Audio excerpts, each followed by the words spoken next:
बहुत सारे ऐसे काम होते हैं जो घर में हम नहीं कर पाते हैं, तो आज मैं आपके साथ उसी का सल्यूशन लेके आई हूँ और मैं आपके साथ वही शेयर करने वाली हूँ कि कुछ चीज़ें ऐसी हैं जिसे ड्राई क्लीन के लिए ही भेजना पड़ता है, पर अगर हम चाहें तो घर पे भी उसे बहुत ही आसान तरीके से क्लीन कर सकते हैं। सबसे पहले मैंने यहाँ लिया है नॉर्मल वाटर और इस वाटर में मैंने मिक्स कर दिया है 1 ढक्कन के लगभग विनेगर, जो कि प्लेन विनेगर है। अगर आप चाहें तो क्लीनिंग विनेगर आता है क्लीनिंग के लिए, वो भी आप यूज़ कर सकते हैं, उसे भी आप बहुत ही कम डालिएगा। उसके बाद फिर मैंने यहाँ कोई माइल्ड सा शैम्पू यूज़ कर लिया है।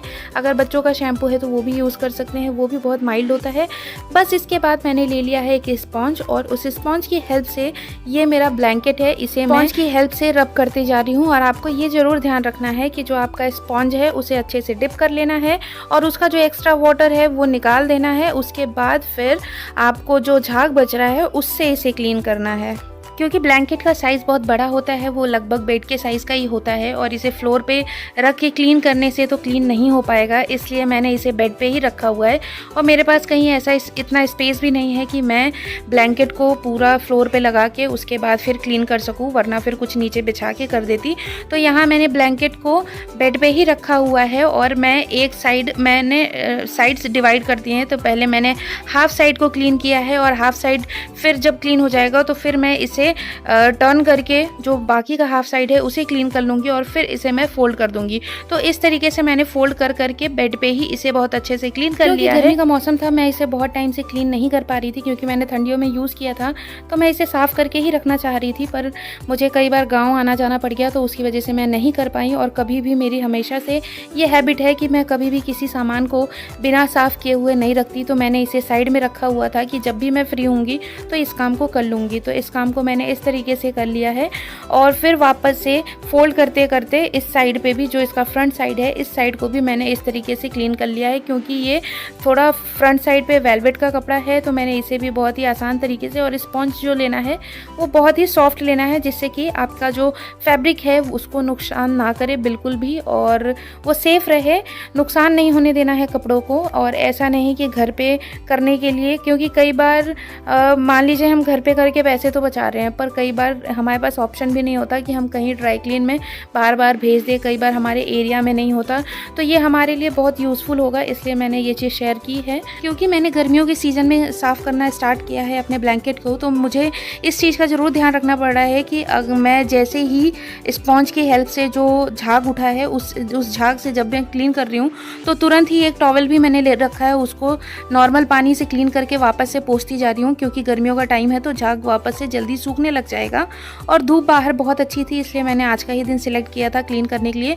तो बस अब मैंने इसे सूखने के लिए रख दिया है और अब बारी आती है मेरे मैट्रेस की। तो सबसे पहले मैंने अपने मैट्रेस को वैक्यूम कर लिया है। अगर आपके पास वैक्यूम क्लीनर नहीं है तो आप नॉर्मल, जो आपके पास कोई भी टॉवेल का कपड़ा है, टॉवेल है, कोई भी ऐसी चीज़ है, उससे डस्टिंग कर लीजिए। यहाँ मैं डस्टिंग ही कर रही हूँ जिससे कि जो भी डस्ट हो वो इसमें आ जाए और उसके बाद फिर मैं वापस से उसी सोल्यूशन को इस पर अप्लाई करूँगी। जिस तरीके से मैंने अपने ब्लैंकेट को क्लीन किया था उसी तरीके से मैं इसे भी क्लीन करूँगी। क्योंकि इसका बहुत टाइम हो गया था और ये काफ़ी गंदा भी हो गया था, तो मेरा ये टारगेट था कि ये भी साफ़ हो जाए। भी आपको सेम प्रोसेस करना है, सेम वही सोल्यूशन रहेगा और बस सेम उसी सोल्यूशन के बाद मैंने यहाँ क्या किया है, उसी स्पॉन्ज को लिया है, स्पॉन्ज को अच्छे से डिप करना है और फिर उसका जो एक्स्ट्रा वाटर है उसे निकाल देना है। तो हमें सिर्फ और सिर्फ जो हमारा शैम्पू का झाग है उसी से क्लीन करना है। तो यहाँ मैं झाग से क्लीन कर दे रही हूँ। और यहाँ पे ना एक स्टिकर था, हम लोग देखते नहीं है, हमारा ध्यान नहीं जाता है, पर मैट्रेस का जो स्टिकर था उसकी वजह से यहाँ पे डस्ट जमा हो गया था, तो उसे भी मैं क्लीन कर दे रही हूँ। हालांकि ये एक बार में नहीं निकला है, पर ये 2 बार में हमें वो आपस से क्लीन हो जाएगा। क्योंकि मैंने पहली बार में अभी इसे क्लीन किया है तो मैंने इसे ज़्यादा रब नहीं किया है, ज़्यादा रब नहीं कर सकते। इसका भी फैब्रिक बहुत ही नॉर्मल है तो ज़्यादा रब करने में फैब्रिक को नुकसान होगा, इसलिए मैंने हल्का सा पहली बार में रब करके उसके बाद फिर इसे क्लीन कर दिया है। और इसको जो हम मैट्रेस को क्लीन कर रहे हैं ना, तो जब भी मैट्रेस को क्लीन करने के लिए ये मैंने एक टॉवेल लिया है, इसे नॉर्मल कपड़े में भिगा के निचोड़ दिया है, फिर मैं इसे पोंछ रही हूँ, पर इससे बहुत आसान तरीके से नहीं पोंछ रहा था। तो फिर मैंने बीच में एक ये प्लेट लिया है और फिर इसे ऐसे लगा के मैं इस तरीके से क्लीन कर दे रही हूँ, जिससे कि मैट्रेस बहुत ही आसानी से क्लीन हो जा रहा है और इसका जो डस्ट है वो भी बहुत ही आसानी से निकल जा रहा है।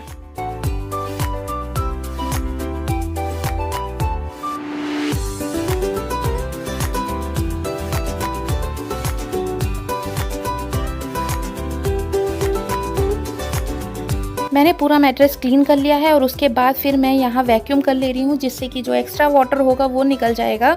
और मेरे पास वेट एंड ड्राई दोनों वाला वैक्यूम क्लीनर है, तो मेरा दोनों ही काम हो जाता है। अगर आपके पास नहीं है और आपके पास टाइम है तो आप इसे आराम से एक दिन सूखने का वेट दें, क्योंकि मेरे घर में बच्चा है तो मैं वेट नहीं कर सकती, क्योंकि वो कभी भी जाके उस पर चढ़ जाएगा। तो फिर मैंने यहाँ पे वैक्यूम क्लीनर का वैक्यूम क्लीनर का यूज़ कर लिया है, जिससे कि ये ड्राई हो जाए। और आप देख सकते हैं पहली बार में कुछ कम हुआ है जो वो शेड था, तो इस तरीके से ये क्लीन हो गया है। और फिर जब ये सूख गया है पूरे तरीके से, तो फिर मैंने इस पर मैट्रेस प्रोटेक्टर लगा दिया है। मैट्रेस प्रोटेक्टर भी मैंने क्लीन करके सुखा लिया था, जिससे कि मैं जब मैट्रेस क्लीन करूँगी तो प्रोटेक्टर लगा के आराम से रेडी कर दूँगी, जिससे मेरा ये काम पूरा का पूरा ख़त्म हो जाएगा। बस उसके बाद फिर मैं यहाँ बेडशीट वगैरह लगा दूँगी।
और यहाँ मुझे करनी थी एसी की क्लीनिंग, जिसमें मेरे हस्बैंड मेरी हेल्प कर रहे हैं। तो अगर सिंपल सा क्लीनिंग नहीं आता एसी का, तो हम लोगों क्या करते हैं, सिंपली जो ऊपर का फ़िल्टर होता है उसे निकाल के अच्छे से क्लीन कर देते हैं, और बस अंदर में थोड़ा सा वैक्यूम कर दिया है ऊपर साइड से, जिससे कि जो भी डस्ट हो वो निकल आए।